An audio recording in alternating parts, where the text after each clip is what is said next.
안녕하십니까. 거꾸로 투자하는 쇼킹 부동산입니다. 내일이면 늦는 기회가 있습니다. 어서 은행에 가셔서 저희 쇼킹 부동산 가족분들이 기회를 잡으셨으면 좋겠습니다. 바로 장기 고금리 예금입니다. 하루가 급합니다. 과연 이것이 부동산보다 더 나은 선택인지 오늘도 뒤에서 정리를 드리겠습니다. 영상 시청 전에 구독으로 인생을 바꾸시기 바랍니다.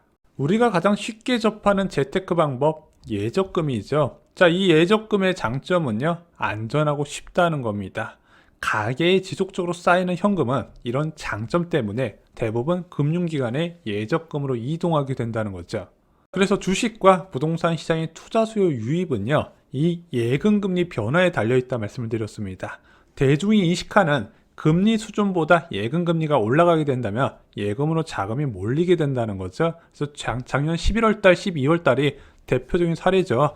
2% 예금금리도 많다고 생각했던 사람한테 4.5%, 5%의 예금금리를 제시하니까 모든 시중의 자금이 다 은행 예금으로 빨려들듯이 들어갔습니다. 반면에 대중이 인식하는 금리 수준보다 이 예금금리가 낮아졌다면요, 주식이나 부동산으로 자금이 몰릴 수밖에 없죠. 그것이 극단적으로 일어났던 게 바로 코로나19 팬데믹 이후에 예금금리 0.8%, 0.9%의 주식과 부동산에 뭉칫돈이 몰렸죠.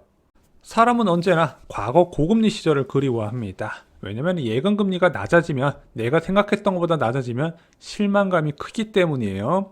대다수는요, 불확실성이 큰 주식이나 부동산 투자를 꺼릴 수밖에 없다는 겁니다. 가급적 예금에 맡기고 싶어해요. 대부분 그렇다는 거죠. 그러면은 금리가 높을 때 장기 상품을 가입하면 되잖아. 자, 대한민국 2000년 이후에도 여러 번 고금리 상황이 분명히 있었는데 금리 인상 시기에는 대부분 이 장기 상품을 가입하지 않았다는 겁니다. 왜 그럴까요? 더 높은 금리 인상을 기대하면서 장기 가입을 망설였다는 거예요. 지금도 오르고 있을까? 앞으로 더 올라가지 않을까? 그럼 다 올리고 나서는 어떻게 생각한다? 현재 고금리가 오랜 기간 유지될 거란 생각해서 서두르지 않는다는 거죠. 하지만 금리가 일단 고점으로 가잖아요.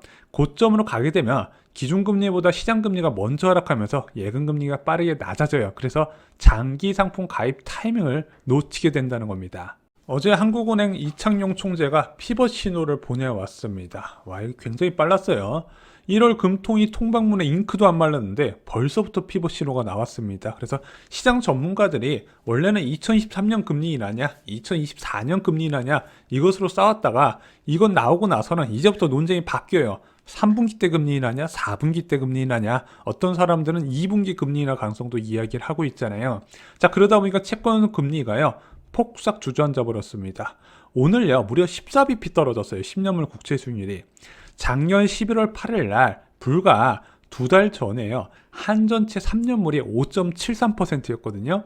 1월 19일 오전, 오늘 오전에 나온 한전채 3년물 금리가 3.9%밖에 안 됐습니다. 이 5.7% 할 때 부자들이 뭉칫돈 갖다가 이거 다 싹쓸이 했던 거 아시죠? 오대은행은요, 대부분 예금금리를 3%대로 낮췄습니다. 유일하게 하나은행만 최고금리 4%를 제시하고 있어요. 나머지는 다 3.8, 3.9, 어떤 곳은 3.6까지 좀 박하네요. 자, 근데 이 하나은행 4%도요, 제가 볼 때는 오래가지 못할 것으로 보고 있습니다. 어제 트리플 A 등급 은행채 1년물 금리가 3.84%까지 떨어졌어요. 그러면 은행들이, 굳이 5대 은행들이 이제 4%대 금리를 제시할 이유가 없어졌다는 겁니다. 조만간 3.8% 내외로 다 맞춰질 거예요. 레고랜드 사태에 따른 유동성 부족 상황이 빠르게 해소되고 있습니다. 5.2%까지 갔던 은행권 정기예금 금리가 지금 벌써 3.8% 수준까지 낮아졌다는 거잖아요. 일단은 은행채 수요가 11월 말부터 빠르게 붙기 시작하면서 예금금리가 뚝뚝 떨어졌고요. 트리플 A 등급 채권의 수요가 몰리니까 그 다음 먹거리인 AA 등급에도 채권 수요가 몰리면서 계속해서 AA 등급도 금리가 낮아지고 있습니다. 아직까지 싱글 A 등급까지는 안 왔지만 지금 회사채 시장의 자금 경색 상황은 거의 제가 볼 때는 8, 90%는 해소된 것으로 보여집니다. 그래서 이런 자금 부족 상황에 따른 유동성 부족 프리미엄이 금리에 반영이 됐었는데 지금 그게 빠지면서 원래 기준금리 3.5%에 나와야 되는 예금금리가 이제부터 보여진다는 거죠. 자, 은행은요, 똑똑합니다. 저 같은 유튜버도 이런 상황을 아는데 은행들은 더 잘 알겠죠. 돈놀이하는 곳이니까. 몇몇 은행들이 예금과 대출 금리를 빠르게 조절하고 있습니다. 바로 자신들의 이익을 극대화시키는 방법으로요. 자, 먼저 장기 예금 금리가 하락하기 시작합니다. 하나은행이 1년 정기 예금 금리 4%라고 말씀드렸는데 2년 정기 예금 금리, 3년 정기 예금 금리는 3.75%, 3.8%입니다. 국민은행도 1년 정기 예금 금리는 3.86%지만 3년물은 3.54%입니다. 자, 이러면은 대부분 사람들이 무엇을 선택할까요? 12개월을 선택할 수밖에 없다는 거예요. 대부분 이런 선택을 해요. 자, 대출도요. 고정금리 대출을 유도하고 있습니다. KB의 주택담보대출금리 변동형을 봤더니요. 금융채 5년물하고요. 신규 코피스 6개월물은요. 기준금리가 비슷해요. 4.26, 4.29. 그런데 어디서 차이가 나냐면요. 가상금리에서 1.34%포인트 차이가 납니다. 금융채 5년물은 가상금리를 1.8%밖에 부여를 안 하고요. 신규 코픽스 6개월은 3.14%예요. 그러다 보니까 최종 금리가요. 4.3, 5.7입니다. 양쪽의 차이가 1.4%포인트 차이가 나는 거예요. 그러면은 누가 변동금리를 선택할까요? 당연히 고정금리, 금융채 5년물 상품을 선택하겠죠. 은행에서 왜 이것을 유도할까요? 금리가 빠르게 낮아지며 5년 고정시킨 대출 상품에서는 이익이 극대화되기 때문입니다. 여전히 많은 분들이 장기 고금리 상황을 믿고 계십니다. 그리고 금리가 천천히 떨어질 것으로 보고 있어요. 뭐 그럴 가능성이 아예 없지는 않겠지만요. 우리가 생각해 볼 필요는 있다는 거죠. 돈놀이만 하는 은행이 왜 고정금리 대출을 유도할까요? 만약에 추가적으로 금리가 올라갈 가능성이 있으면 올라가는 금리에 따라서 대출 금리를 올릴 수 있는 변동금리를 유도하겠죠. 하지만 지금은요. 변동금리는 거의 막다시피 하고 5년 고정금리 상품만 유도하고 있다는 겁니다. 만약 제가 여윳돈이 있다면요. 저는 장기 예금 가입하러 당장 달려갈 겁니다. 그것도 하루라도 빨리요. 어느 은행이 장기 예금 금리가 높나요? 은행연합회에서 운영하는 소비자 포털이라는 홈페이지가 있습니다. 이 소비자 포털 홈페이지에 가시면요. 금리, 수수료, 비교 공시라는 메뉴가 있어요. 여기에 예금금리 상품 비교가 있는데 은행들이 매일매일 예금금리를 고시합니다. 대출금리는 정확하지 않고 좀 오래된 데이터인데 예금금리는 바로바로 올라와서 되게 싱싱한 자료를 보실 수가 있습니다. 1월 19일 기준으로 한번 살펴보니까요. 대구은행, 카카오뱅크, 우리은행, 전북은행 순으로 금리가 높았습니다. 3년짜리 예금 상품 금리를 봤더니 대구은행이 4.89%, 카카오뱅크가 4.6%, 우리은행이 4.4%인데 우리은행은 신규 회원만 이 예금 상품에 가입이 가능하다고 하네요. 자, 그래서 지방은행 제외하고 가장 접근성이 좋은 카카오뱅크 금리를 봤더니 36개월물이 연 4.6%입니다. 와, 너무 좋죠. 솔직히 이 카카오뱅크 계좌 없어도요. 이거 통장 만드는데 시간 얼마 안 걸리거든요. 바로 만들어서 활용하실 수가 있습니다. 물론 지난달까지만 해도 5%대 예금이 나와서 지금 4.6% 3년 정도 묶이는 거 싫어하실 수도 있는데 예전은 빨리 잊어버리셔야 돼요. 잠깐 시장금리가 미치게 뛰어 올라왔을 때고 지금은 그 상황이 빠르게 해소됐기 때문에 변화하는 환경에 맞게 예금을 선택하셔야 된다는 거죠.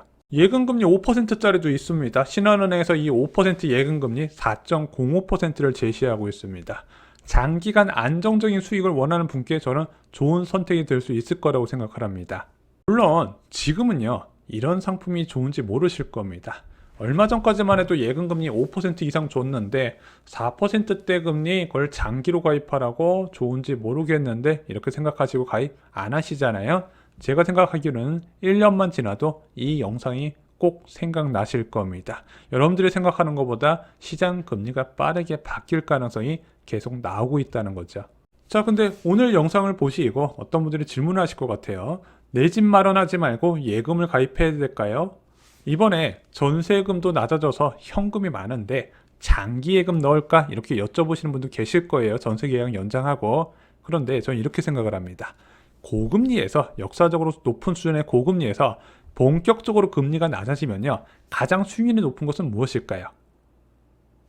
위험자산이라고 말씀드렸죠. 사람들이 생각했던 것보다 예금금리가 낮아지게 되면 주식이나 부동산 같은 위험자산으로 유동성이 몰리기 시작한다는 거. 그러면 그 위험자산 중에서 어떤 것이 가장 괜찮을까? 레버리지 효과를 일으킬 수 있는 것이 가장 좋고 그 대표적인 게 부동산, 아파트라고 말씀드렸습니다. 그래서 저는 금리가 낮아지는 시점에서 낮아질 기대감이 있는 시점에서 내 집 마련을 권해드리는 이유가 바로 여기에 있는 겁니다. 주식보다는 부동산이 더 괜찮은 선택이 된다는 거죠. 그리고 이번 타이밍에 전세 가격 낮았다고 연장을 하시잖아요. 전 이렇게 생각합니다. 이번에 기준금리가 본격적으로 올해 중에 낮아지기 시작하면 제일 먼저 전세값부터 뛰게 된다는 거죠. 내 집 마련에 겁이 나시나요? 겁이 나실 수밖에 없습니다. 아마 지금 집 산다 그러면 주변에서 왜 지금 같은 위험한 상황에서 사냐고 이런 이야기 많이 들으실 거예요. 저희 쇼킹부동산은요, 연속된 금리 변화가 부동산 시장 가격 변화를 이끈다고 생각합니다. 만약에 저희가 기준을 했을 때 앞으로 고금리가 계속 유지되거나 더 올라갈 가능성이 있으면 절대 여러분께 내 집 마련을 권해드리지 않았을 겁니다. 하지만 그 반대 지표가 뚜렷하게 보이고 있다는 거죠. 자, 내 집 마련에 대해서 겁이 나시는 거 당연합니다. 쇼킹부동산 서점 역전세 대란에 보시면요, 여러분들이 내 집 마련에 겁이 날 때 봐야 되는 모든 내용들을 한 권에 담아두었습니다. 이상 영상 마치겠습니다. 좋아요, 구독, 공유 꼭 부탁드립니다. 감사합니다.